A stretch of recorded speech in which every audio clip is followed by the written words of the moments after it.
Z Banskej Bystrici už niekoľko mesiacov budujú novú kanalizáciu. Tam, kde nemôžu kopať na povrchu, prerážajú podzemné tunely a práve jeden z nich včera v noci zasypalo. Keďže pod asfaltom zostala diera, hrozilo prepadnutie cesty. Z dôvodu havarijného stavu je dočasne úplne uzatvorená Kapitulská ulica, a to od cesty 1/66 po križovatku so Švantnerovou ulicou. Podľa našich informácií zostali pod zemou aj stroje súkromnej firmy, ktorá kanalizáciu buduje. Jama, ktorá po prepade zostala, je hlboká niekoľko metrov.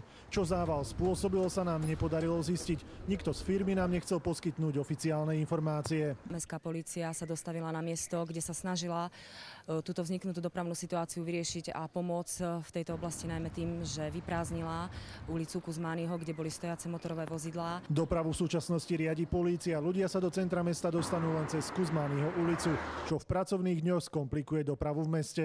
Obchádzka je zabezpečená po Cikerovej ulici, Švantnerovej ulici a po dočasne zobojsmernenej Kuzmányho ulici. Dokedy uzavierka Kapitulskej ulice potrvá, zatiaľ nikto nevedel povedať. Väčšie komplikácie sa očakávajú v pondelok. Peter Hajnala, televízia Markíza.